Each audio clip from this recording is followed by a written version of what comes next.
Estamos en la Yola Borracha de nuevo, este podcast de análisis literario que sale cuando nos da la gana en las diversas plataformas de Bao Radio.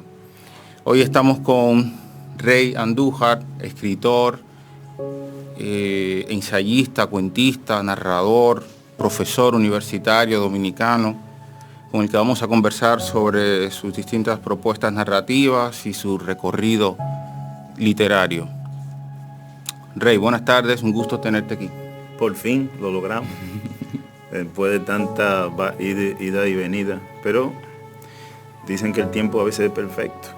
Gracias por tenerme, yo he oído mucho del programa, he escuchado un par de programas y es una chulería poder hablar de literatura y de la calle con gente que uno quiere y admira, ¿verdad? Sí, sí. El deseo del podcast es ese, tener una conversación enfocada en los textos y en la producción de los escritores, más que nada, ¿no? Podemos comenzar hablando un poco de tus inicios literarios. Bueno, básicamente cuando tú hablas de mí como escritor, yo tengo un trabajo que es un cuerpo de trabajo que son 7 libros. Son básicamente 3 libros de cuentos, 3 novelas y una tesis. Y yo cuento la tesis porque yo aprendí mucho de escritura, de la escritura, pero de yo ser dominicano también con la tesis, porque yo aprendí literatura dominicana cuando yo fui a Puerto Rico, o sea, yo tuve que irme fuera de aquí para poder leer literatura dominicana sin complejos, tú ves. Y ahí fue que entendí el proyecto que tenía Aida Cartagena Portalatín, tú ves. Y yo pienso que valida la tesis, tú sabes, de que todavía ahí se creó una escritura entre toda la mierda que nosotros hemos tenido que aguantar como caribeños y tú sabes, el mangoneo de ciertos gobiernos y la arrogancia también de nuestra clase política. Tú ves un proyecto como el de Aida, entonces tú reafirmas que hay una posibilidad, tú sabes. Ese proyecto se crea en los 60, digamos. Aida es una persona que, mi tesis es que Aida crea un lenguaje desde la poesía. Ella hace una carrera poética primero, pasa por todos los grupos importantes que se hicieron aquí de literatura, ¿no? La Sorprendida y vaina. El postumismo, que es anterior, pero ella arrastra todo eso. Sí. Crea una carrera de poesía, un lenguaje propio, y se lanza una novela como nadie, ¿me entiendes? Calera para Electra, una bofetada, digamos. A lo se que lanza al abismo prácticamente a Cartagena en ese momento, ¿no? Porque estamos hablando de... la novela se publica en 1968. 1968. Empieza a escribirla en el 65, en un viaje que hace un viaje a... Ella estaba representando en la UNESCO, ¿no? Entonces hace un viaje por África hasta llegar va a Francia, África, Grecia. En Grecia ve una representación que se le hace a los turistas de un drama de Eurípides, que es la que ella trabaja, es la Electra de Eurípides, que yo lo hablo en la tesis, que eso también me afectó mucho a mí. Ella no coge la de Sófocles, ella coge la de Eurípides. Que es el escritor de ese tiempo más decadente, tú ves.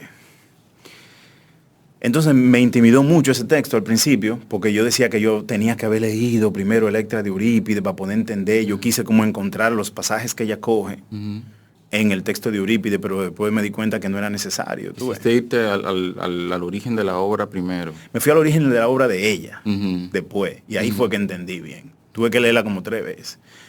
Entonces entendí el proyecto de ella, tú ves. Una obra retante, no la mandó ella al concurso Seix Barral, la mandó un amigo de ella, venezolano.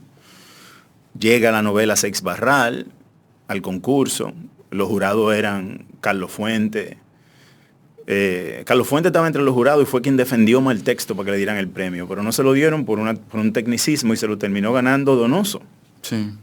Ese año. Con el Océano Pájaro de la Noche. Está en lo correcto.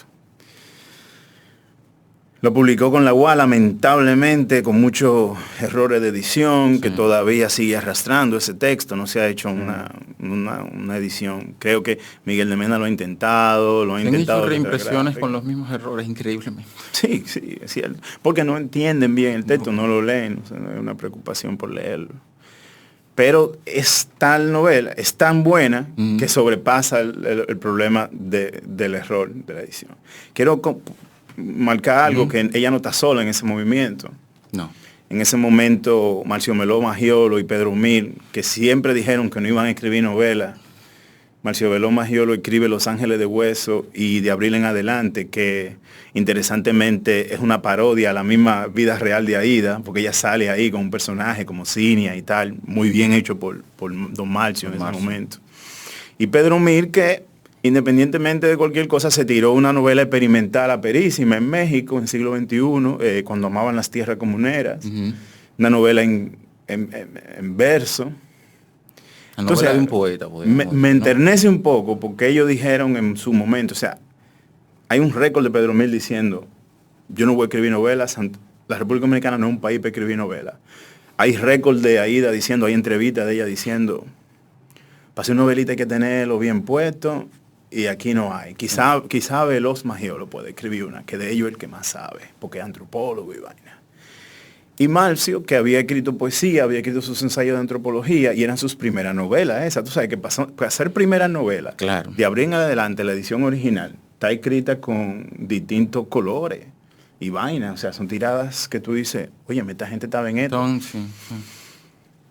Entonces, esa trilogía, que lo hace muy bien Ramón Figueroa en los 80 en Nueva York, en el CUNY, es quien anota eso, es quien se da cuenta de eso. Dice, miren, esa trilogía en los 60, después de tanta muerte y de tanto Trujillo y de tanta vaina, hay un pensamiento. O sea, nosotros los dominicanos no tenemos que necesariamente traducir un concepto filosófico.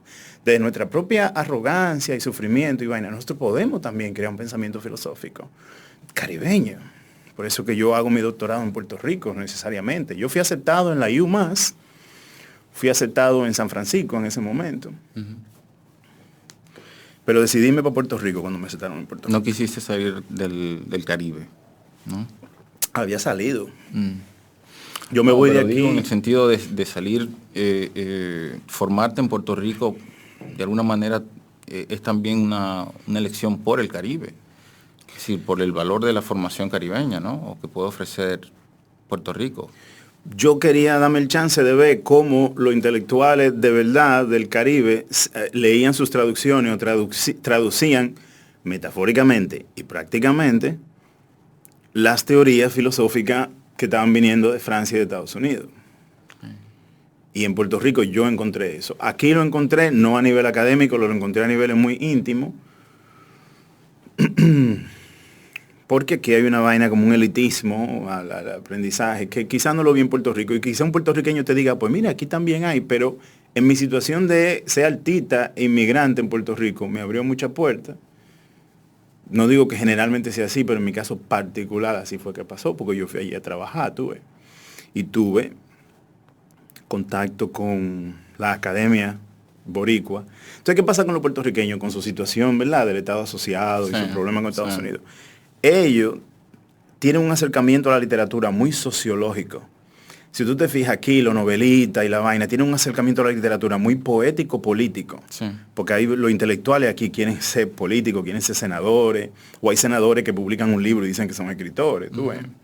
Pero en Puerto Rico hay un cruce ahí entre la hay un deseo y la literatura. Hay un deseo balaguerita ahí de yo sé, y un poco Juan Bochita ahí, de que yo soy escritor. Que está imbrincado con toda la relación de los escritores con el poder, con los gobiernos, con los partidos políticos. Tú eres senador, yo tengo que escribir un libro mañana, ya, el primero. Entonces hay tabú. Y tú tienes 300,000 pesos y un pana que te edite, dale para allá. La biografía de los políticos están llenas de publicaciones. Tú escribes, yo escribo. Tú eres escritor, yo tengo un libro. Borges decía, a Borges le decían en la calle, pero usted es el escritor, yo también escribo. Dice, mira qué bien, yo también escribo, decía Borges también. Pero en Puerto Rico yo me di cuenta que ellos tenían un acercamiento a la literatura más sociológico. Entonces yo en Puerto Rico fue que aprendí quién era Roland Barthes, ¿tú me entiendes? Ahí fue que yo aprendí quién era, ahí yo me declaro postestructuralista, o sea, no posmodernista. Pedro Cavilla es posmoderno. yo dije, postestructuralismo, esto es de verdad. Sí. Y fíjate lo que podemos hablar de postestructuralismo, pero te puedo decir básicamente que el postestructuralismo es la teoría francesa traducida al inglés, traducida al español. Sí. Es un postestructuralismo caribeño, que también está muy bien. O sea, digamos que haber estudiado en Puerto Rico de esa manera me quitó un poco el complejo, que yo sí, pues en eso soy constante, el complejo y la mojigatería. O sea, tú te das cuenta como yo saco esas reseñas, las revistas, lo hago de maldad. He hecho un coño y después me lanzo una teoría sobre lo que es el estoicismo y cómo se puede traducir en hoy día, qué sé yo, y eso le jode la vaina, la caja de los cambios, estos tigres, que tú los lees y tú ves el engolamiento en la boca cuando tú lo estás leyendo. Yo creo que ese ha sido tu procedimiento principal, diría yo. No sé, es el procedimiento que más yo noto. Es ese juego en esas dos vertientes. El narrador siempre va, va por la derecha y va por la izquierda, va por la derecha y va por la izquierda. Si tus narradores, por ejemplo, están todo el tiempo descolocando al lector. Yo empecé con el factor carne primero, digamos. Yo escribía poemitas, copiaba canciones, eran más la práctica de trabajar en McDonald's, fui gerente de McDonald's y vaina. Entonces eso me dio el acceso al dinero, me dio acceso al arte. O sea, yo podía cuesta y pagar 500 pesos por el libro que yo quisiera, porque yo lo que hacía era eso. Tranquilo. Sí, yo me bebía ron, fumaba mi hierba y compraba libros. Y mantenía una vida de un performance de un chamaquito que estaba en APEC, que se graduó en APEC. Pero todavía me veo con gente en APEC que me dice, diablo, él se sentaba allá atrás con su corbata y su vaina. Se la pasaba escribiendo con la cabeza bajada mientras el profesor hablaba. Y era el único que entendía toda la mierda que estaban. Yo, si era contabilidad, yo me entregaba, tú ves. Entonces, eso yo cogí. Yo estudié en un politécnico, tú ves. Entonces, en el politécnico había una biblioteca y la ciudad de los fantasmas de chocolate, el fantasma de la calle El Conde. O sea, yo leía como caníbal, era un caníbal de la lectura. ¿Te formaste a ti mismo, digamos, como lector ahí? ¿O tienes algún momento tienes yo podía leer la técnica, un libro o algo, no? Mecánica para carros Ford, los poemas de Carmen Natalia, o sea, no había una selección. Vanidad, la revista Vanidades. También iba, claro. Como muchacho. Yo me mandaban al Play, yo no iba al Play, me compraba todos los periódicos un sábado, me sentaba en el parque y cuando me tocaba irme a mi casa me ensuciaba el uniforme y llegaba diciendo que tenía un averaje de bateo y vaina, pero era leer, era oler también Isla Abierta. Sí, yo leía muchas novelitas de amor, porque yo se las intercambiaba a mis tías. A peseta tú ibas, la una por otra. Yo Bianca por Yasmín y Yasmín por... Me sentaba en la vaina de Zinc ahí a leer. ¿Qué pasa? Que ya cuando yo entro, yo también, hay una parte de mí, yo viajé mucho porque mi mamá se fue para Curazao. Y yo me quedé con mis abuelos para poder ir al Politécnico porque en Curazao ella entendía que la educación no era la mejor. Pero los veranos, para Curazao, Aruba, Bonaire, mi tío trabajaba en un carguero y yo me montaba en ese barco. O sea, eso a mí me dio una experiencia aperísima, te voy a decir. De que ya como yo estaba en tercero de bachillerato, yo estaba leyendo Gabriel García Márquez, yo lo compraba a los barquitos de los tigres que venían de Colombia a vender comida en Curazao y vaina. Pero yo estaba leyendo la vaina de La Guaira y vaina y estaba ahí. Eso no tiene precio para mí. No te puedo decir que traduce directamente a lo que yo escribo, pero el ejercicio fue más fácil, pero yo me sentía bien también, estando en un aeropuerto con mi libro y vaina. Eso yo decía, quédense con su carro, quédense con su GQ. Donde estén mis libros, está loco, bien. yo tenía mi bibliotequita en mi cuarto, o sea, yo como que eso para mí era mi vaina, mi juguete. Pero ya es ciertamente cuando yo estoy en la universidad, en APEC, que yo empiezo ahí al Teatro Nacional con mi cuarto, a Bonao, a la Sinfónica, o sea, que yo digo, me voy a formar como un intelectual sabiendo que allá afuera está la selva. Yeah. Sabiendo, es consciente de que yo podía irme a Soho o a donde Ángelo, a darme un humo, a Crazy Pop, pero que los miércoles yo podía sentarme ahí a oír a la séptima de Mahler, tú ves. Entonces cuando yo lo pongo en candela y describo la séptima de Mahler y pongo a Lubrini a hacer una vaina con sus hermanas y, o sea, esto yo lo estoy escribiendo porque lo sé y puedo imaginarme eso. Entonces sí, en APEC, que yo cuando tengo el acceso al efectivo empiezo a escribir, a leer y a tratar de copiar, pero no lo saco. Okay. Yo entonces terminé la carrera, hice una maestría y cogí para Nueva York como yo voy a hacer un MFA, o sea, voy a hacer una maestría en Creative Writing. Okay. Pero cuando llegué allá, como yo dije, yo no voy a aprender a escribir en una universidad, tú ves.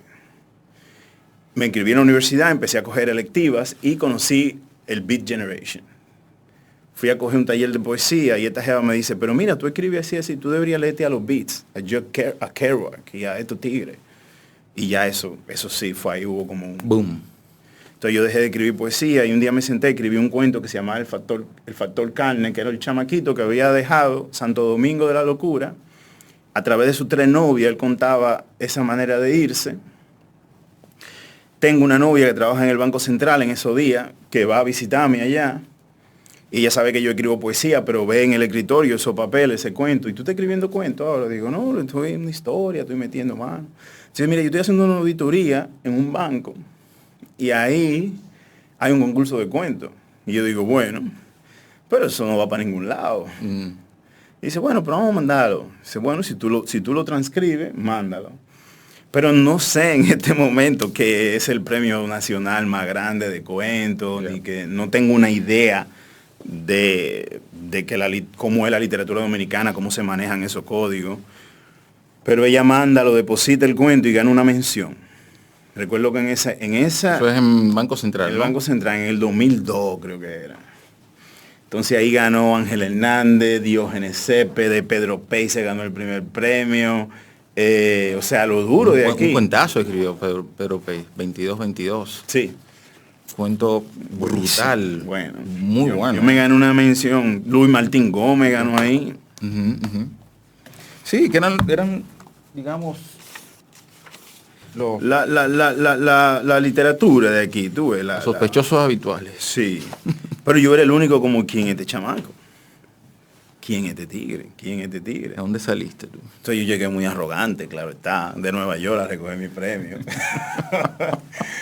Pero me bajaron la nota de una vez, porque José Alcántara Almanzar me dijo una vaina. Y me dijo, si tú hubiese corregido ese cuento, tú te ganas el primer premio.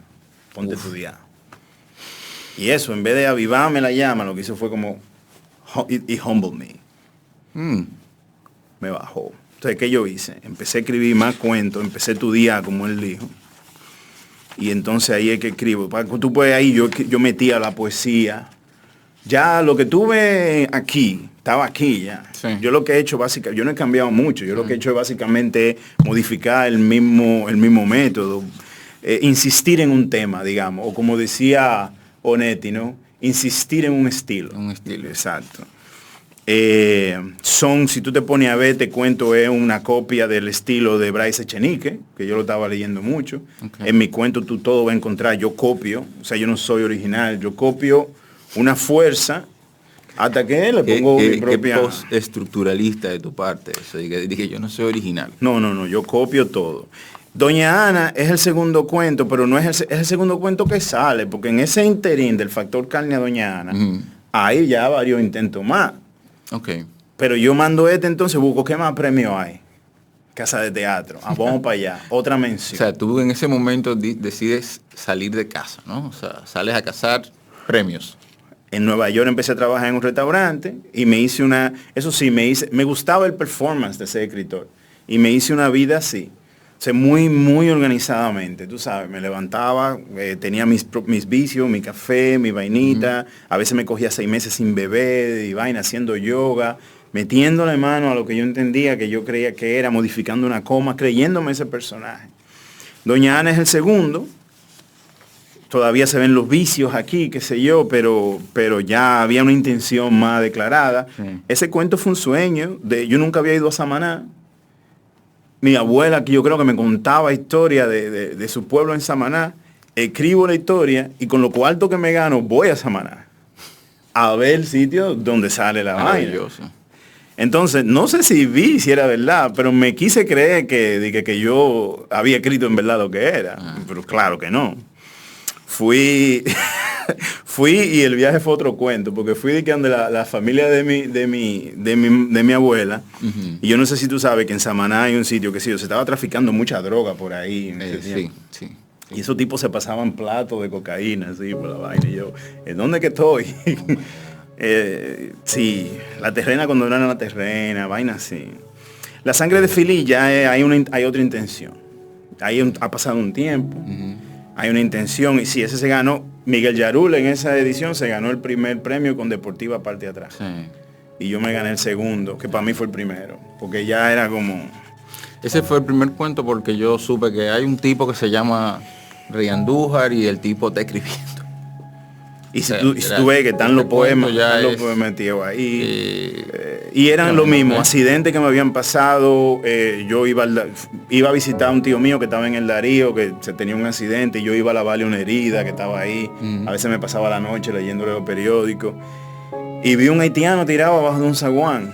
Entonces, hay siempre un gesto en la realidad que yo trastoco con la literatura. Entonces ahí es que por primera vez leo a Piglia, Plata Quemada. Uf. Y él dice en Plata Quemada algo muy interesante, que él dice, no es como la ficción está en la realidad, sino como la realidad se integra a la ficción. Y ya eso me dio puerta. Ya me dio banda. Ya no me importa si te tengo que citar, ya no me importa si tengo que decir que te besé, que me di un trago contigo. No me importa la realidad. Y como vivimos lo que igual no es ventaja, dicen los tigres. Entonces, como vivimos en un país de analfabetos, nadie va a leer esa vaina. Entonces yo escribo así. Yo escribo con la premisa de que nadie lo va a leer. ¿Te da una libertad particular eso? Sí. ¿Sí? Sí, mucha. Honestamente, no. El complejo, lo que te decía del complejo. Yo tengo una amiga actriz que dice que hay que subir a las tablas desnudo. Se equipara eso con... Bueno, que habla de la actuación, porque en ese trayecto, vamos a hablar de literatura hoy, pero yo tengo yo consigo los personajes, entendí que tenía que conseguir los personajes a través de un ejercicio teatral. Sí, vamos a llegar ahí. No es el primer libro que sale, el primer libro que sale es El Hombre Triángulo, que El Hombre Triángulo básicamente fue en la misma espíritu del Factor Carne, un cuento largo. Yo quería escribir una novela policíaca, sabía que no me iba a salir. ¿Por qué? Bueno, no tenía la experiencia. ¿Pero qué era una novela policíaca en ese momento para ti? A encuentra B, B es igual a C y al final está D.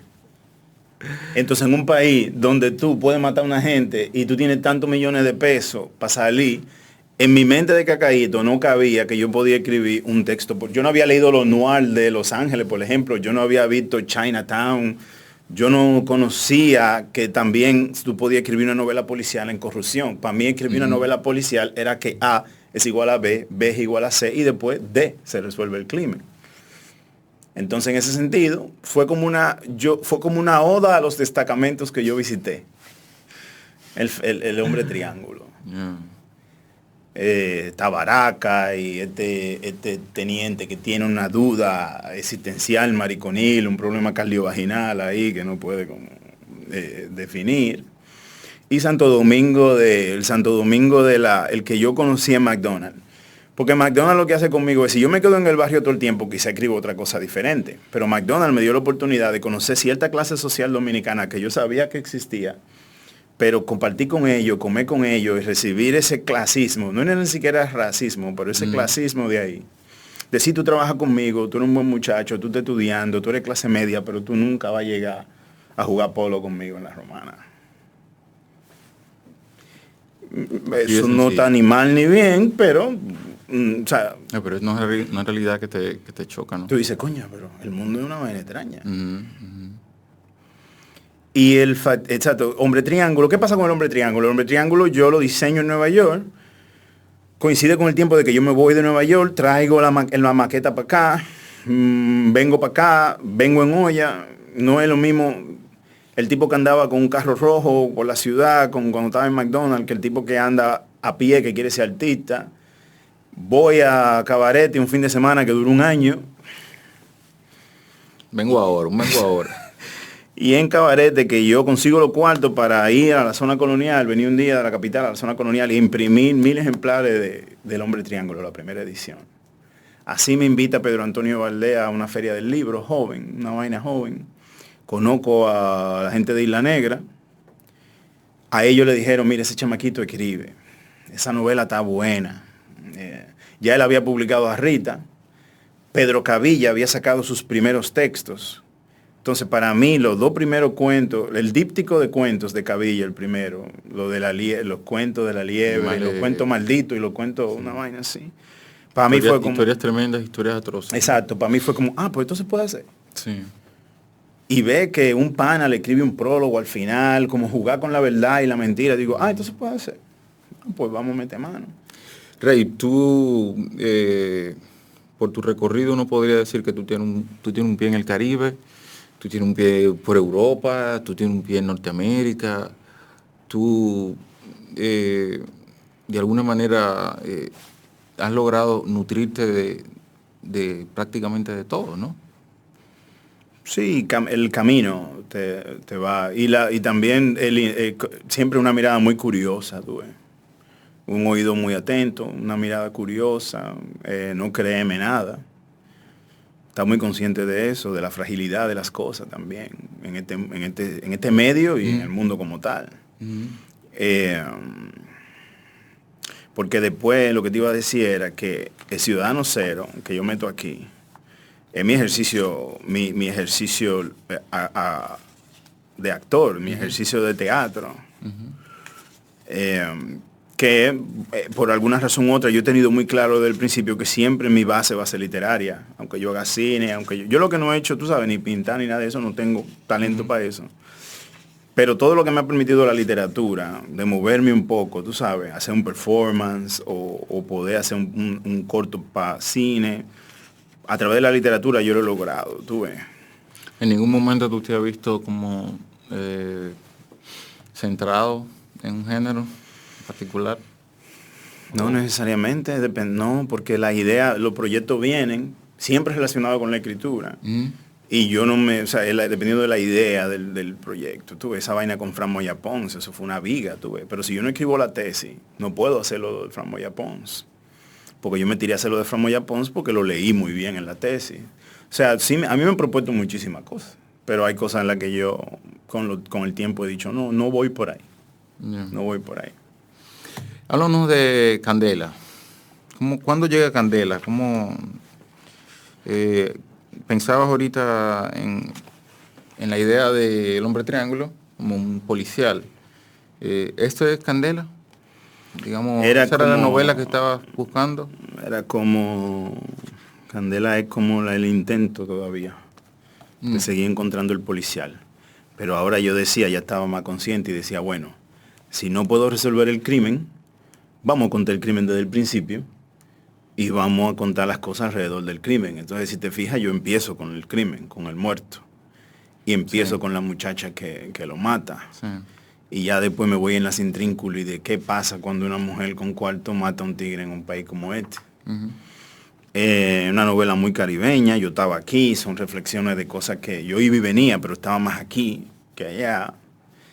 Y Candela, yo escribo la maqueta de la novela, inmediatamente escribo el Hombre Triángulo. O sea, de los errores del Hombre Triángulo, yo escribo Candela. Pero no la desarrollo. Hago ese trote que te dije de Cabarete y eso, y son los últimos 7 meses de Cabarete. Los últimos 6 meses viviendo en Cabarete, que yo ya había ahorrado suficiente dinero. Me alquilo un hotel en la playa, a los Hunter Thompson, tú sabes. Los diarios de Ron. Ahí me alquilo una piecita en la playa con un balcón que da al Atlántico. Hago de bartender 3 días a la semana en Onos. Y una vez me llamaban de camarero en un sitio, pero las mañanas eran entregadas a la literatura. Entonces yo empecé a meterle carne a Candela. Empecé a trabajar la estructura como si fuera cine. Trabajé la novela por escenas, como tú puedes ver. Entre escena y escena yo metía pasajes de cartas, pedazos de libros que no existen, textos que me hubiese... O sea, fíjate lo interesante, si yo hubiese sido un escritor más aburrido, escribo los libros esos que cito ahí completos. Sí. Pero yo me imagino los libros y me imagino que me estoy robando una página de un libro que no existe. En la página 18 voy a leer un pequeñísimo fragmento para hacerte una pregunta sobre eso. Bueno, de esta edición de Alfaguara, de Candela, que creo que es la primera edición, ¿no? Es la primera. De Candela. Sí. El párrafo dice: una señora se apiada de la muchacha embarazada que cuenta su vida y sus penas, y la doña le pregunta muy evangélicamente que si cuando ella estaba cingando con el papá del muchachito no pensó en nada de esto, que ella, a pesar de ser evangélica, recomendaba el uso de condones cuando la tentación de la carne superaba la voluntad. Cuando llegue a la ciudad tropezaré con corales, necesitaré un diluvio inequívoco, y quizás así, entre llanto y pleamar, llegue a escupir el bloque de pena que crece en mi garganta. Hay una constante en esta novela y es la interposición, digamos, de dos narradores, o por lo menos de dos voluntades narrativas, ¿no? Una muy irónica, con una ironía muy fuerte, es decir, muy filosa, y otra que tiene una aspiración más lírica. Bueno, el niño quería siempre ser poeta. Lo que pasa es que no me dio el cuero. Son los fragmentos del poeta. Sí, porque la generación de nosotros, el poeta era como este tigre, como quien, el mexicano, el que fue embajador en la India, Paz. Nobel Paz, estos tigres así, con esta calma y esta vaina. Pero nosotros venimos de un sitio en donde los tigres pasaban con los machetes por el callejón, no había y era una salsa todo el tiempo, que no es que estaba mal, pero sí, hay un interés marcado en mí de marcar esa dicotomía, esa esquizofrenia en la que nosotros vivimos. En el siglo XIX se decía que los poetas tenían que andar con revólver en el cinto, con el cuchillo en la boca, esa idea de que el poeta estaba en un sitio. Entonces, yo tengo pana que a ellos les da asco la intelectualidad, tú sabes. A mí no. A mí me seduce la inteligencia. Me atrae. Pero me gusta ensuciarla un poco. Y esto no es original. Yo soy alumno de Iván Silén en Puerto Rico. Tú sabes que Iván Silén era un tigre que tenía un performance constante a lo Pedro Pey. Y yo tuve la oportunidad de conocer al Iván Silén de Nueva York y después al Iván Silén catedrático en la Universidad de Puerto Rico. Y de ser su alumno a uno. Y de poder entender su texto, escribir sobre su texto. O sea, yo tuve acceso a esa vaina y decir, este tigre tiene un pie en la academia y un pie en la calle de verdad. O sea, no decimos la palabrita de aquí a allá, no, sino de verdad viví en el borde de tú quedarte sin una cátedra y sin un seguro médico, cosas así, tú sabes. Yo en ese sentido quizá no sea tan arriesgado, porque yo decidí tener hijos, porque decidí hacer un par de cosas, pero entonces la bravuconada la puse en otro lugar, y hasta el momento como que me ha funcionado, tú ves. Pero entendía que tenía que vaquearme y tenía que leer de verdad. Por mí, no para echar vaina, sino para poder vaquear el trabajo, para querer creérmelo yo. Yo no puedo escribir mira, y llegué a un punto, ya estoy en un punto de que las reseñitas que hago en acento, hasta esas me las tengo que creer. Por eso yo a veces duro un año sin hacer reseña, porque no estoy en eso. Y sé que si lo escribo no me lo creo. Entonces yo quiero ese tipo de libertad que yo quiero, ese tipo de fuerza que yo quiero, que si yo lo voy a decir, que si lo voy a escribir. Porque mi vida de hombre normal como tal está llena de errores y de pifia y de vaina. Yo soy un tipo súper despistado. Pero en la literatura yo quiero ser un duro. Yo aspiro a eso. Yeah. O sea, en eso yo no soy humilde. Tú ves, no lo soy, claro, pero la aspiración está ahí. O sea, yo quiero ser así. Yo estaba leyendo un texto de ¿cómo se llama este escritor? Sartre, Sí. El arte de la ficción. Y Sartre cuenta una anécdota, dice, Maupassant aprendió a escribir con Flaubert. O sea, literalmente, Maupassant conoce a Flaubert, le enseña a escribir, y un día Maupassant le lleva un cuento, y es su primer texto, y el tipo está nervioso porque del otro lado en la mano mi texto lo tiene Monsieur Flaubert. Y bueno, Flaubert le devuelve el cuento y le dice, es una obra maestra. Sí. Yo solo cambiaría 2 palabras. Y a mí ese yo solo cambiaría 2 palabras me pareció súper genial, porque es exactamente la voluntad que uno tiene, ¿no? Cuando escribe, la voluntad que tú has expresado. En tu literatura tienes que ser riguroso, extremadamente riguroso. Conozco los otros días Faris Rosario, un chamaquito, que digo chamaquito porque de mi edad, escritor, y tiene buenos intereses. Me da un libro de cuentos y un libro de ensayo. El libro de cuentos son unas minificciones, lo leo de aquí para Florida, Chicago, estoy viajando por Spirit ahora y es como viajar en Caribe Tour, es una vaina. Y en ese largo trayecto ahí me leo esta minificción y digo, coño, aquí hay fuerza, el tigre tiene fuerza, pero yo hubiese terminado esto aquí. Y esto lo hubiera hecho así. Coño, este está muy bueno. No, este lo hubiera quitado tal vaina. Y lo veo los otros días y le entrego y hablo con él con el libro así, marcado. Uh-huh. Y la expresión es como, es verdad, amén. Es verdad, porque estamos conversando sobre el texto. O sea, yo no tengo tiempo para gente que a veces te dice que no, esa es mi obra. Yo como que ya yo no puedo bregar con esa vaina porque estamos repitiendo los mismos errores, como la misma... Y tú puedes escribir otra también. Y además, si tú le escribes, ya el punto de vista del lector, como dice, yo le hubiese quitado un par de vainas, pero está buenísimo.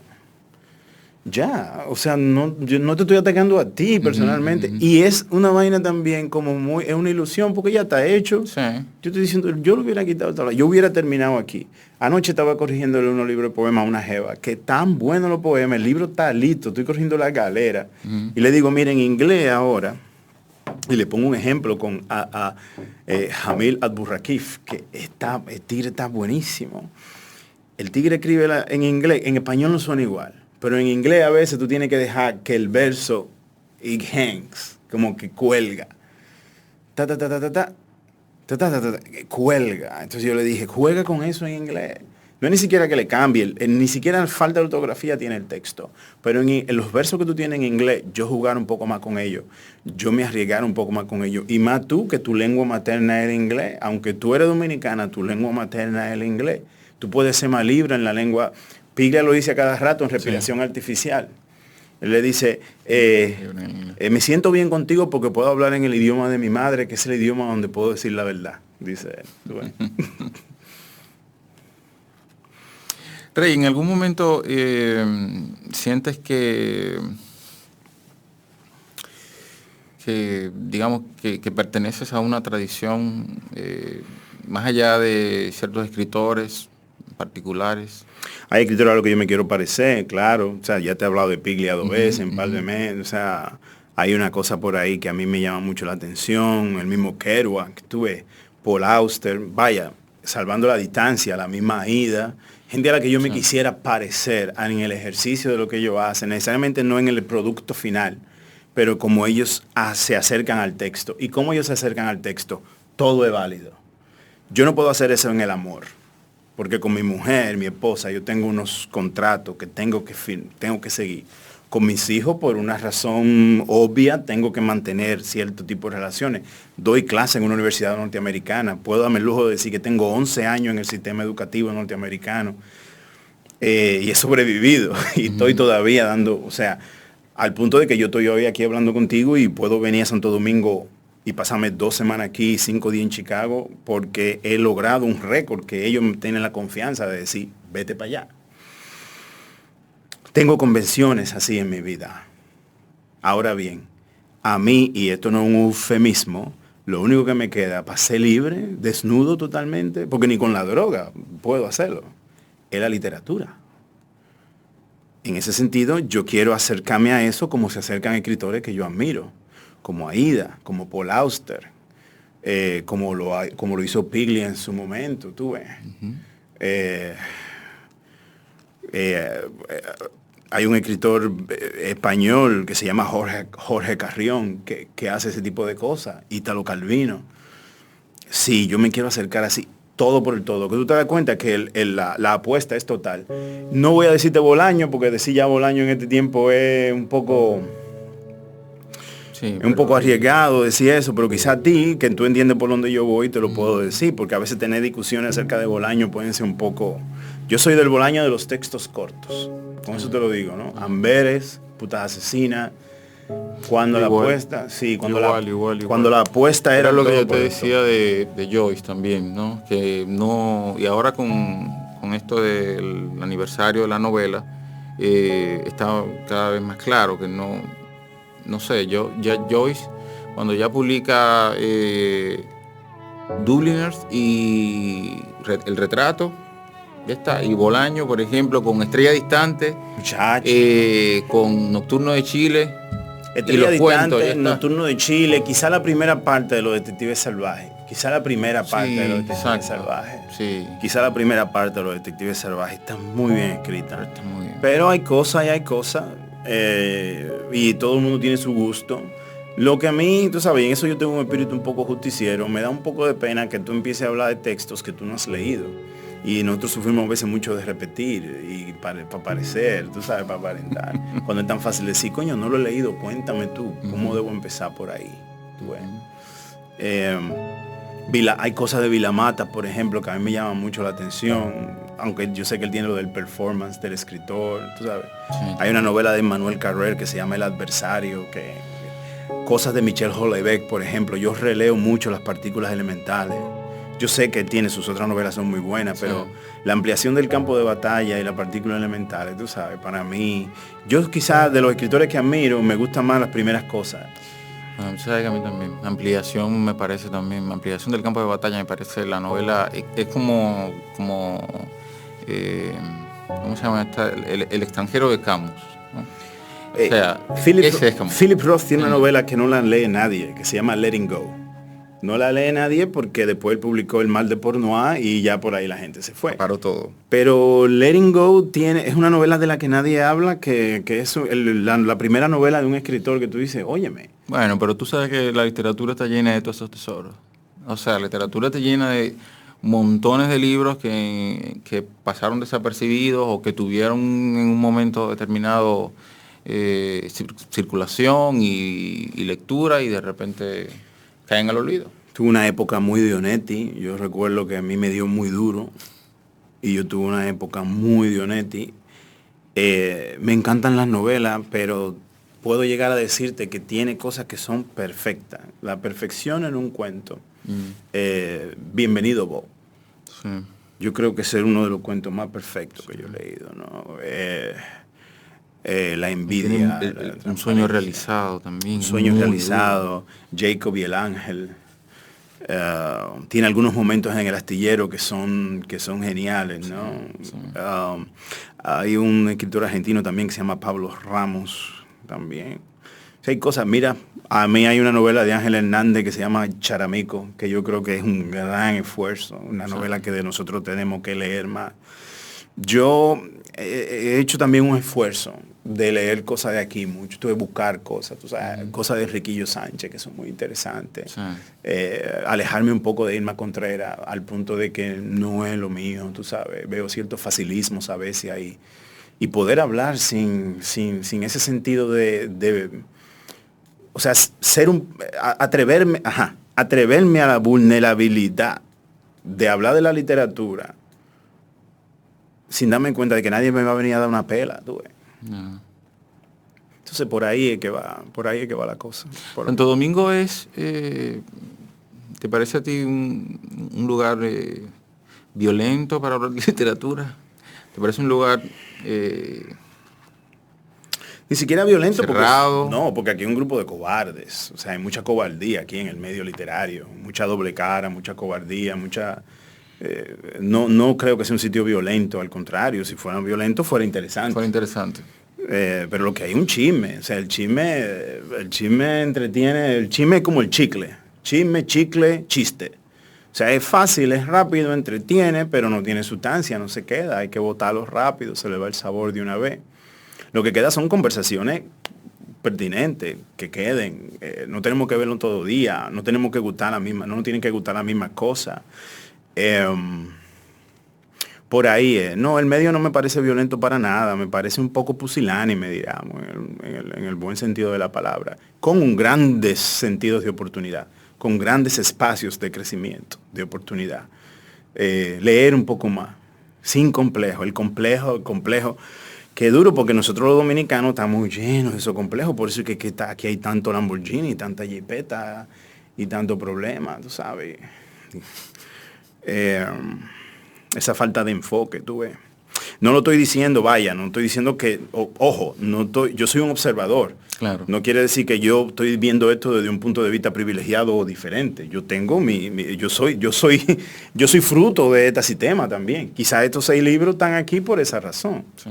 Porque quiero entender también de dónde yo vengo y cuáles son quiero cuestionar un poco mis propias faltas, mis propios errores. Lo que he hecho con el tiempo, que es un ejercicio como todo, porque tú lo ejercitas, es tratar de ver mis fallas y mis errores de una manera más ligera y quizás más inteligente. Rey, ¿cómo te llevas tú con esto, con la idea de la diáspora? Vamos a comenzar.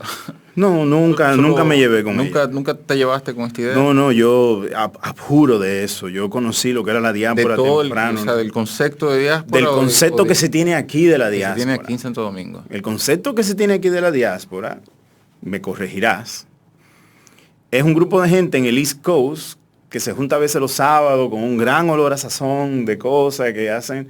Y gente que se para a leer cosas de cuando las toronjas bajaban por un río en Montellano y todo eso. Y ni siquiera contraponen eso a la dureza de donde están ahora, de los trenes y todo eso. Ese tipo de reuniones a mí no me gustan mucho porque es que se juntan los mansos con los cimarrones y hay muy poco rigor, digamos. Entonces yo para hacer eso, honestamente, me voy directamente a un club, ¿no? O a un bar y me voy y lo hago, ¿no? Ahora hay otra diáspora. Ahora se puede entender. Se ha diversificado. Hay dominicanos que están en Japón, en Alemania, en España. Hay gente escribiendo fuera. Yo soy parte de una errancia. Pero lamentable, prefiero no decirle diáspora porque habría que explicarlo siempre, tú ves. Entonces por eso no estoy de acuerdo con eso, no estoy muy cercano. Y no ha cambiado. Mira lo que pasó en la Feria del Libro de Nueva York, que se hizo recientemente. Sí. O sea, es un chiste de mal gusto también.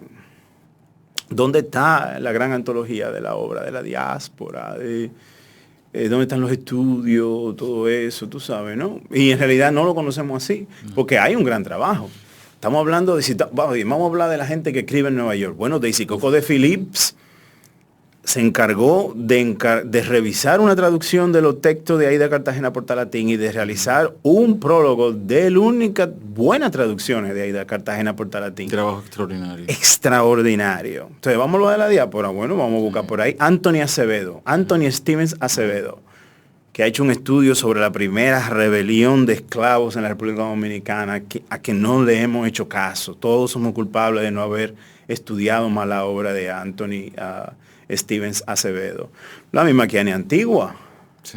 Una gente que se bajó la cabeza y se puso a escribir. Y se puso a josear la literatura. Traduce vaina, lee libros, se pone a escribir cuentos. Un animal literario. Un animal literario, fuerte, que no tiene nada que envidiarle. O sea, y a mí me da gusto eso porque eso es lo que tú quieres ver. Claro. Que la gente, Susi Santana, su performance, su poesía. Entonces, yo prefiero hablar de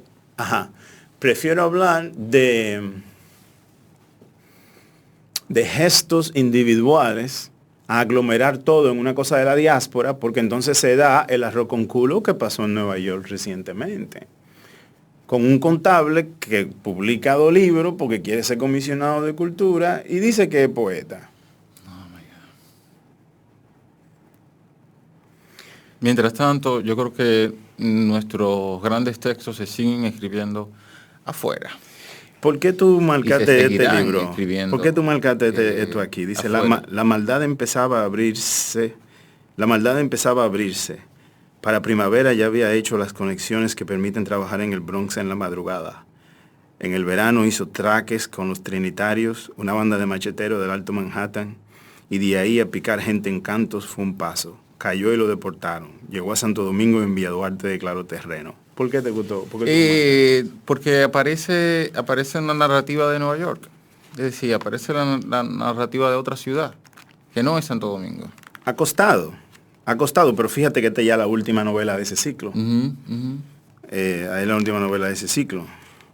Yo escribo la tesis antes de escribir esta. Por esto es que me suena a mí los gestos inútiles, me suena un poco monótona, porque me parece, aquí sí se dio A, B, C, A, B, A más B, C igual a D. Aquí se dio. Ahí venías ya de la academia. Sí. De 2 años, 3 años trabajando. Ya tenía 5 años. 5 años tenía escribiendo. Y ya había esa novela de Philip Roth. Tenía la idea, cogí la novela de Philip Roth, la estructura de la novela de él, y escribí, creo que tiene un epígrafe de Philip Roth, de esa novela. Sí. Death Upset Everything. Y entonces hice sí. Entonces ya iba a salir con Alfaguara la compra Penguin, se cae ese proyecto. Trato con otra novela, nunca iba a publicar un libro con Santuario. I'm sorry, no lo iba a hacer. No, por favor, no. No lo iba a hacer, no la quería publicar. Pasó por 1000 sitios, internacional incluso, nada. La engaveto. Releo la tesis, la presento, la alto, empiezo a escribir el argumento de lo que va a ser la película de Candela. Okay. Escribo el argumento de lo que fue el corto de Tiznao, me concentro en la novela, empiezo a escribir un par de obras de teatro también con el Teatro Aguijón.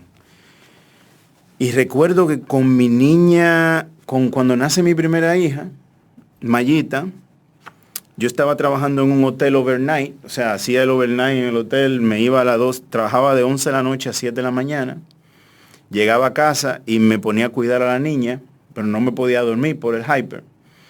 Entonces cogí una rutinita de ponerme a la niña, ponía a la niña a dormir, me fumaba un leño, ponía una taza de café y empezaba a transcribir los gestos inútiles como del manuscrito que ya estaba, o sea, pasado en PDF, impreso, pero reescribirla, el ejercicio de reescribirla otra vez, con las cositas que yo quería, limpiando, moviéndome, creando momentos. Y ya había tenido la cosa de haber escrito los argumentos de Candela y de Tiznao y las obras de teatro. Entonces trabajé la novela, por eso te dije que si no se edita bien los bloques, es problemático leerla, porque está escrita en bloque. Aquí empecé a trabajar el asunto ese de Juan Bosch y el switch que hubo en la sociedad dominicana. Hubo cosas que me gustaron mucho de aquí, muchos momentos. Finales de los 90 podríamos ya estar... Más o menos. Empecé a trabajar la vaina del neoliberalismo, empecé a estudiar mucho lo que pasó en Argentina con el Corralito, esos movimientos neoliberalistas, lo del México en el PRI, y entendí muy bien entonces lo que pasó aquí con la McDonaldización de la economía, o sea, mi propia vida. Con el doctor. Con el doctor, sí. Y me atreví a terminar la novela. La mandé a un concurso en Cuba, el Alba de Narrativa. Ya me habían dicho que era un texto con una fuerza dominicana muy grande, que ellos entendían que mucha gente en el Caribe no lo iba a poder entender. O sea, una gente fuera del Caribe no lo iba a poder entender. Jugué mucho a ampliar personajes que en Candela se me habían quedado, yo creía, un poco en el tintero, como el forense, otra vez Lubrini. Retomé a Jonás, que había salido en La carne contraataca por ahí, que había nacido. Y eso, o sea, fue un ejercicio de constancia, de seguir adelante. Entonces, después que estaba lista, podía en las noches en el hotel, después que hacía mis cosas, en esos amaneceres, corregir. La mandé al concurso y para mí fue un éxito que hubiese ganado, como una validación. ¿Tú sabes quién era jurado en ese concurso? Estaba Mónica Ojeda, que ahora ya es muy famosa, yo creo que es ecuatoriana ella. Sí. Sí, tiene cosas muy interesantes. A veces ¿Estaba jurado? Ella fue jurado en ese premio. joven. Sí. Ella fue jurado en Cuba. No, y te van a decir, te vamos a llevar para Cuba. A lo que sea, tú vas. Claro. Mónica Ojeda, Daniel Ferreira de Colombia y Lourdes González de Cuba. Fueron los... Mira, yo no me había fijado. me emocionó mucho la valoración que ellos hicieron del texto. Pero te puedo decir, Emil, que ahí se cierra un ciclo. Yo lo sentí que había cerrado un ciclo. Se cerró un ciclo, por eso empezamos la conversación diciendo son 3 novelas, 3 libros de cuentos y la tesis. Que ha sido un trabajazo. O sea, de verdad, porque cada vez que uno conversa contigo, tú siempre hablas de tus textos desde la posición del trabajo, es decir, desde la reescritura, desde la corrección, desde el rigor. Sí, y lo puedo ver así a veces. Por ejemplo, uno de los que más me gusta es Amoricidio. Yo pienso, Amoricidio está escrito como en un estado de gracia. Es un libro que un cuento contra otro. O sea, Amoricidio tiene esos cuentos, pero habían 3 antes y 3 detrás, que yo corté. Y se quedó el centro. Okay. Y esos cuentos, pues yo siempre entonces los reciclo y los vuelvo pieza de teatro. ¿Tú reescribes mucho? Depende. Los cuentos. Depende. Hay cosas que me salen al tiro, que además le quito y le pongo aquí y allá. Hay otras que la pienso más, pero los cuentos siempre yo pienso en la anécdota. Y entonces ahí me voy y juego un poco con el fraseo, un poco como el jazz. Yo siempre escucho mucho jazz cuando estoy escribiendo. No los repienso mucho. Las novelas sí se trabajan bastante. Y son bloques y bloques y se trabajan mucho. Te lo digo porque yo tengo una novela que va a salir ahora. Solamente falta que yo pueda sentarme a aplicar las recomendaciones que me dio el editor. Okay. Entonces ya sí empezaría un nuevo ciclo, porque realmente empieza... Son muchos de los mismos personajes que yo reciclo, pero en la forma en que yo me acerqué al texto y como lo enmarqué y como cuento la anécdota, yo creo que ha cambiado un poco en el nuevo texto. ¿Y en qué momento tú dejas de estar sola? ¿En qué momento tú mencionaste un editor ahora, ¿no? Tienes un editor, tienes recomendaciones. ¿En qué momento de tu trayectoria tú por primera vez tienes a alguien que te devuelve el texto, digamos? Yo siempre he trabajado. ¿Siempre? Yo siempre. Sí. Yo no soy solo. Okay. Yo trabajo en equipo. No son muchos. Pero no es fácil tampoco. Entonces lo hago porque no es fácil para mí. Yo tengo un ego muy grande. Yo tengo un ego que puede caber. Pero la humildad también se ejercita. Entonces yo hago el esfuerzo para pagarlo y traigo gente a la lectura porque me cuesta recibir las recomendaciones y eso. Pero no lo dejo de hacer.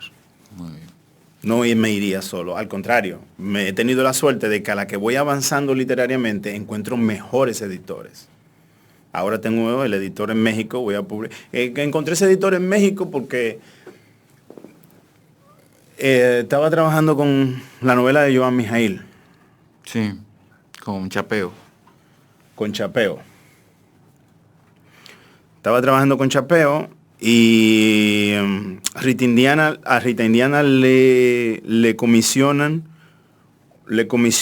una antología de la República Dominicana que se llama Sin pasar por Go. Antología del cuento. Salieron 3, una en Cuba, una en Puerto Rico, la de Cuba no me acuerdo quién la hizo, no me voy a acordar ahora, pero la de Puerto Rico la hace Mara Pastor, es una gran poeta ella. Y la de aquí le tocó a Rita. Entonces Rita, a ella le gustó mucho en Saturnario el cuento de Cain, que es el chamaco que baja la perla a comprar... a ver si aparece aquí. A la gente, aquí está el terror también, sí. Que hay poder. A mí, fíjate que yo me acerqué al terror, tú ves que no es un homenaje convencional, no. Que es como de ladito, como que le voy a hacer el homenaje, pero no me voy a referir a su texto, ¿no? Entonces mira, tengo que comprar yerba antes de ir a trabajar. Subo al callejón, pero nadie tiene. Cruzo la avenida para bajar a La Perla y allí se me presentó inconveniente. Reglas para bajar a comprar droga a La Perla. Defina lo que necesita antes de bajar. Lleve cambio exacto. Mientras esté allá abajo, olvídese de que tiene un celular. No mire a la gente a la cara. No converse durante la transacción. Compre y váyese. Evite el jangueo. A ella le gustó mucho ese cuento y y lo mete en la antología y lo pone de primero. Entonces, el tipo le dice que está buscando un editor para trabajar esa novela de Joan. Ella me recomienda, pero el tipo nunca hace la conexión de que yo soy el tipo que está en la antología. Y yo cuando hago ese tipo de trabajo siempre lo hago con un seudónimo. Yo digo, mira, yo, Megan Van Nerissen, que es una mujer. Pues hacemos el trabajo, al tipo le encanta, me da otra novela que le corrija. Después me da otra más, un texto que él consiguió de Omar Pamuk, para que le haga esa edición también. La hago, el tipo duramos 1 año y medio de relación. Me le regalo, me paga, sí. Bien. Siempre me pagaba me pagaba vía Rita. Mandaba el dinero, o sea, ella iba a México, se veía. Y un día me tiene que pagar a mí y yo le doy el número de cuenta y el nombre.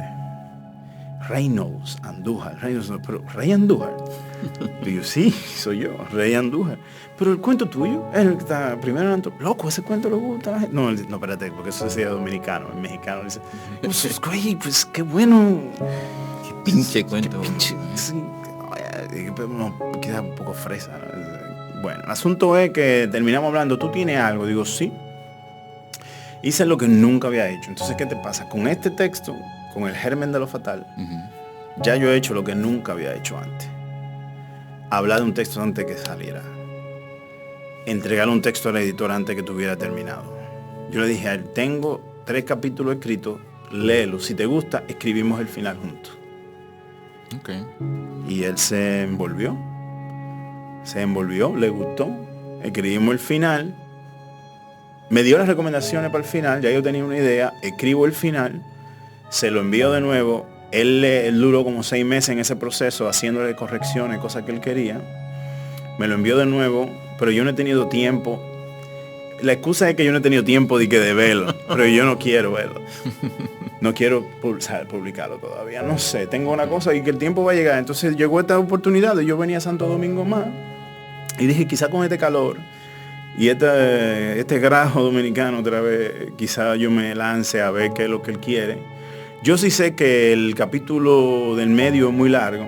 Entonces mi plan ahora es como irlo cortando por pedazos e insertándolo en los capítulos de periféricos, porque en la manera en que está escrita lo aguanta. Te digo, yo en Santo Domingo 2077.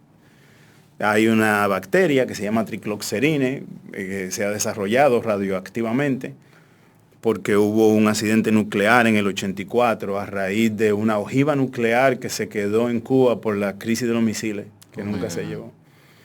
Entonces en el 84 explota en el Golfo del Caribe, en el Golfo de México, y como en el viento del Sahara, ¿verdad? Se queda una radioactividad en el Caribe que hace que la gente se ponga más o menos medio zombie, medio violenta, pero tienen que inyectarse constantemente el tricloxerine. Hay unas urbanizaciones a las afueras, como unas islas flotantes, que tú sales por Guibia o puedes salir por allí o por acá, hay como 3, donde vive la gente que tiene bastante dinero ya, que se llaman el extrarradio, ¿no?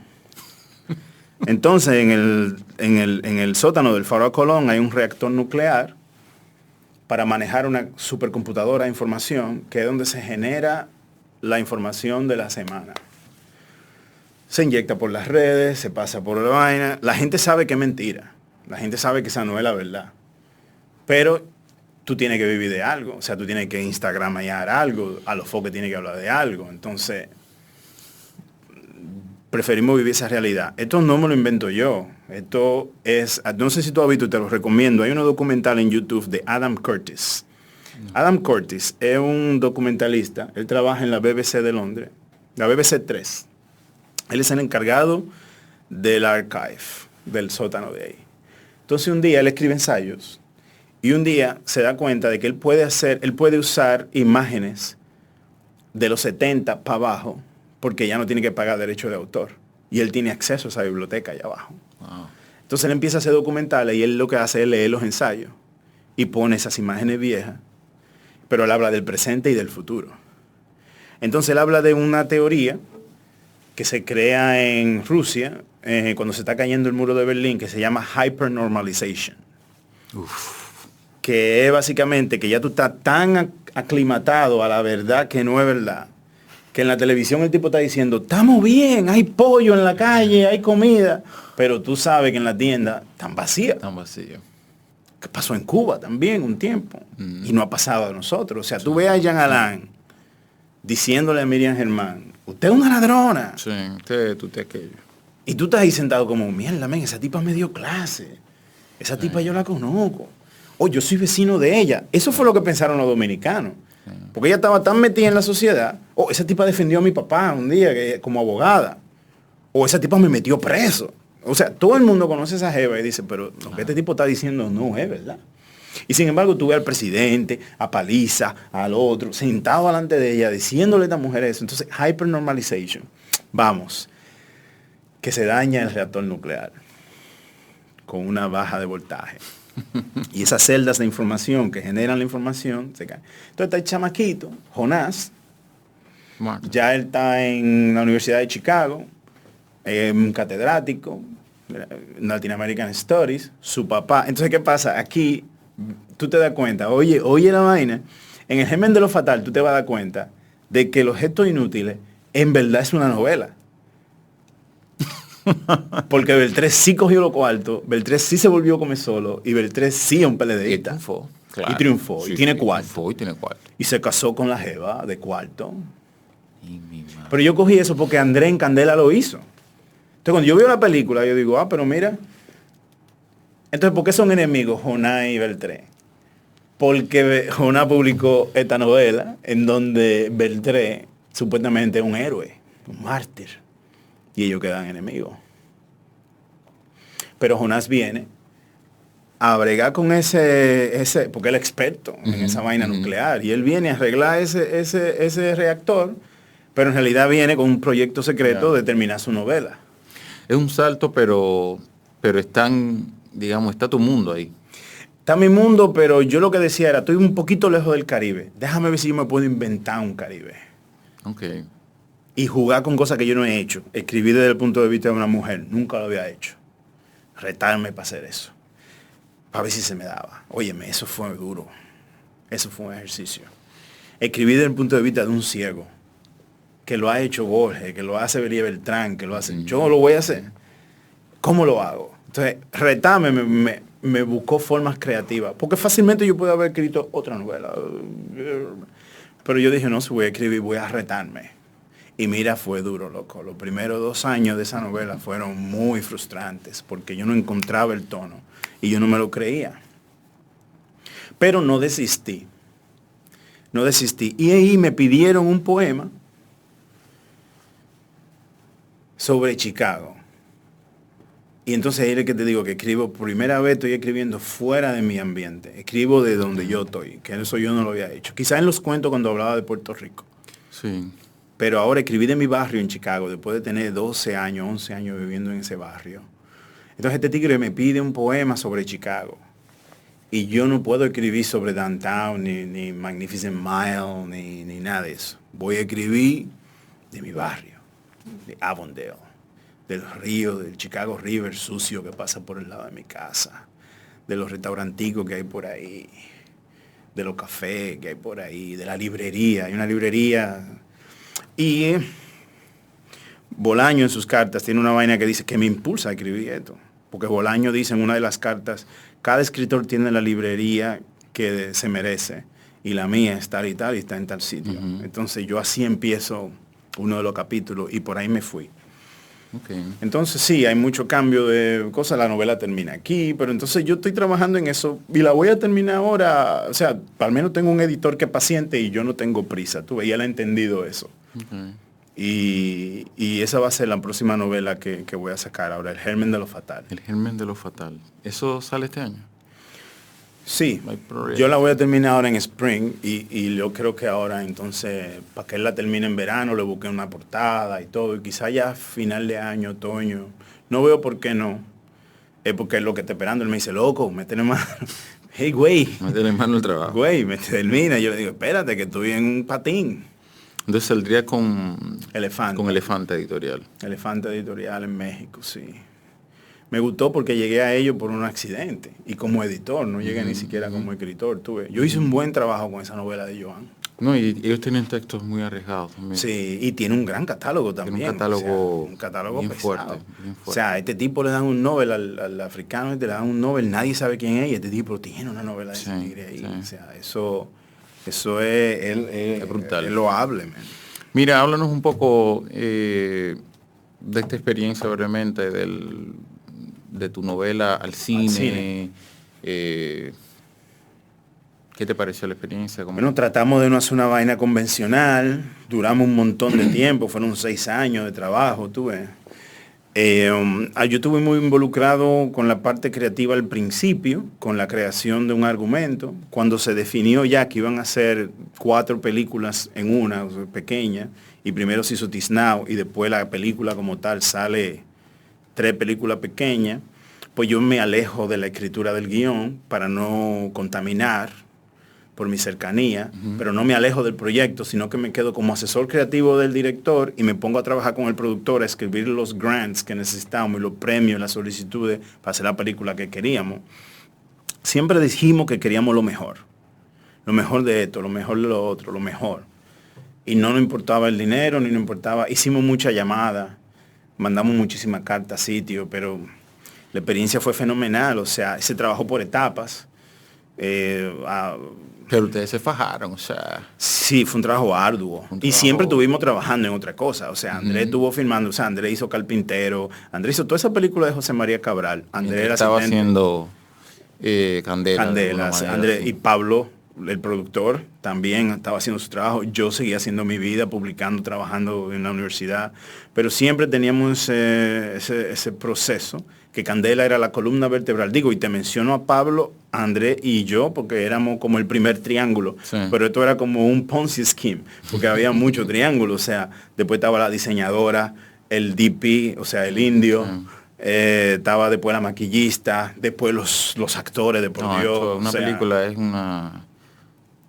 Todo el mundo se puso para eso y yo creo que hubo una libertad creativa como de que, señores, esto es suyo, usted haga lo que usted crea con esto lo mejor que pueda. Estamos traduciendo el universo literario de Rey Andújar, no estamos haciendo una versión de Candela. Y eso lo entendimos muy temprano. Además, Andrés es un tipo que él ya se había leído todos los cuentos. Y cuando a Andrés le ponían una tarea en la escuela de cine, él hacía su tarea en base a uno de los cuentos. Entonces Andrés es un tipo que conoce los personajes de atrás para adelante. Si tú tienes una idea en la novela, en la película, el policía es el policía del hombre triángulo ya viejo. Candela no es una mujer, sino es un travesti. La morena hace lo que podía hacer Candela. Sí, él juega mucho con el forense es un alumno del alemán. Él se va para adelante y para atrás. Bueno, si tú te fijas, una de las peliculitas son los gestos inútiles. O sea, él juega con eso. Él toma, cuando yo veo que él tiene ese dominio del material literario de su base, yo me voy. Claro.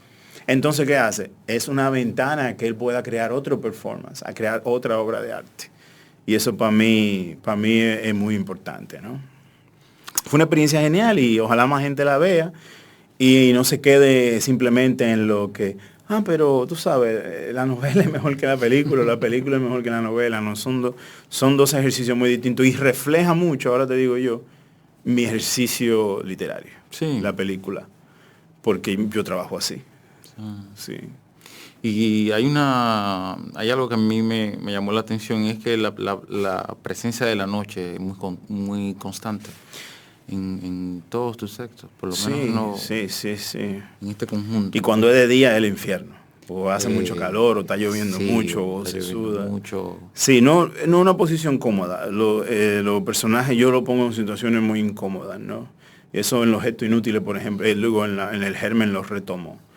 Todos esos personajes en una situación muy incómoda.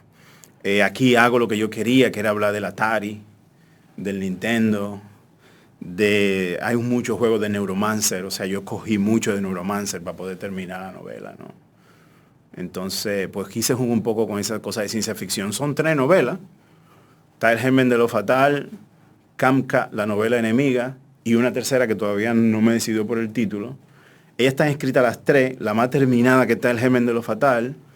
Y yo pienso, sí, tú sabes, terminar a las 3. ¿Y la vas a publicar así secuenciada como salgan y dependiendo del editor todo que aparezca. Y, o sea, yo estoy ahora con Elefanta, pero quisiera publicar otro texto, quisiera someter otro texto a corregidor en Argentina, a ver cómo me va.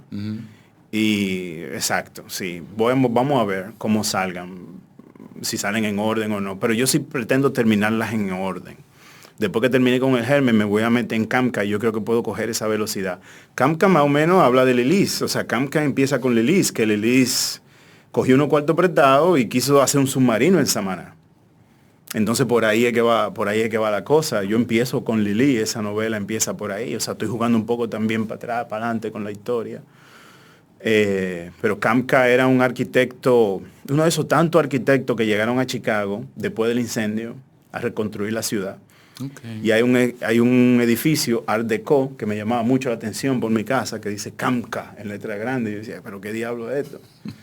Y entonces investigando encontré eso, y básicamente es la historia de esta muchacha, tuve que es escritora y le pasan unas cosas. Ella ve un asesinato en un hotel, pero quien muere es un travesti dominicano en ese hotel, ¿no? Que matan a plena luz del día en un lobby. Y ella empieza a investigar eso, ¿no? Entonces, eso en Estados Unidos sucede, ¿no? Sí, sí. Pero ella llega aquí investigando eso en unas vacaciones. Kafka, la novela enemiga. Entonces yo tuve un inconveniente con un escritor de aquí. Una vaina muy personal, como que... Bueno, entonces por ahí hay algo, ¿no? De que matan a un escritor aquí. Entonces yo jugué un poco con mi propia muerte, ¿no? Como que... una muerte literaria. Rey, de verdad que ha sido un gusto conversar contigo. Hay muchísimas cosas que se quedan. Yo quería hablar de referentes literarios tuyos. Bueno, sí, mencionaste a Piglia, mencionaste a Onetti. Se vale Aida, repetir, claro, o sea, que puedo volver. Pero sí, tú deberías volver. Yo creo que volvamos y hablemos de esos referentes literarios desde Aida. Y ve cómo conectan, porque yo digo al final de la tesis que es muy fácil conectar a Rita con Aida. Me gustaría mucho hablar de Rita, de esa novela de Hecho en Saturno. Exacto, sí, y quizá podamos pasar por Aurora Arias. Sí. Ver un poco algo de Ariadna Vázquez. Sí. Quizá podríamos hacer esa línea de mujeres. Hay algo interesante ahí a partir de Hecho en Saturno, porque también Rita termina una trilogía ahí. Sí, exacto. O sea, y ya le echó chueca. La niña esa. La niña ya se acabó. Sí, digamos, ella dice que está haciendo ahora otra cosa. Hay mucha gente que le gusta más Omniculé, yo puedo entenderlo, yo no me pongo guapo. Sí. Pero el que le ha hecho en Saturno se va a dar cuenta de lo que nos estamos diciendo. O sea, ya es la madurez de una escritora. Sí, es otra cosa. Es otra cosa. Otra cosa. Está muy bien escrita, era necesaria ese texto para entender unos movimientos necesarios sociales de aquí. Yo puedo decir que tímidamente intenté hacerlo con los gestos inútiles, pero a mí no me quedó bien porque me quedó muy didáctico, tú ves. Pero ella lo logró mezclar muy bien, tú ves. Y yo pienso que hay que leer habría que hablar un poco de los cuentos cortos de Ibel Guzmán, que ha podido como congeniar muy bien la academia con la calle. Sí. Habría que leerla más, tú ves. Quisiera que habláramos un poco de eso. Quizá podríamos hacerlo exacto. Podríamos hacer un programa hablando de Aida a Rita, pasando por todas esas escritoras. Genial. Yo quiero hacer un programa de televisión también, un poco parecido a lo que hace Borges por Piglia. Es un programa que se hicieron en la televisión argentina, hablando específicamente del libro de Aida que se llama, un cuento de Aida que se llama La Pasión por Donna Summer. La llamaban Aurora, Pasión por Donna Summer. Y porque yo creo que Tablero, o sea, yo quiero escribir sobre Tablero ese libro. Es increíble. Es otra, ¿verdad? Y es el gran desconocido. Oh, sí, es muy injusto. Yo no sé, muy injusto porque es difícil la lectura. Todavía los poemas sí, están ahí clarísimos.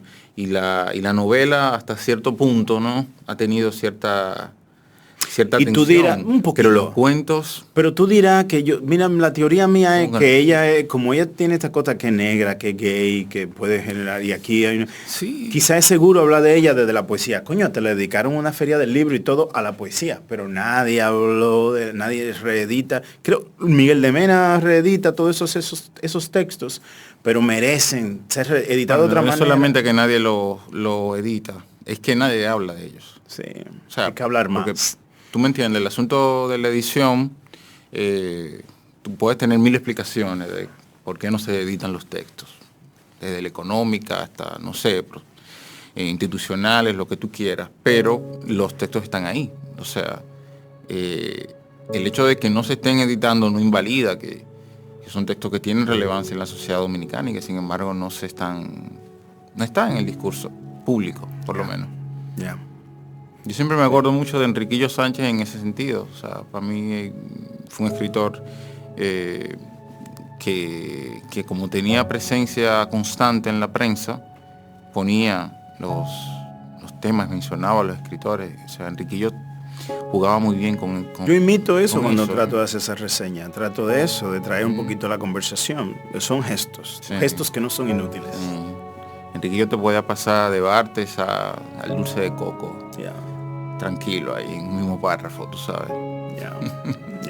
Yeah. Sería fantástico que de verdad pudiéramos hacerlo. O sea, la mantenemos igual como logramos podemos lograr ese también. Sí. Está bien, vamos a hacerlo. Chévere. Bueno, pues gracias, brother. No, a ti, de verdad, por estar aquí, man. O sea, es un tremendo placer, de verdad, conversar sobre ti, sobre tu trabajo. Eres un escritor, sobre todo, del que yo creo que uno puede admirar la voluntad de rigor, esa voluntad rigurosa de construir unas piezas y construir una obra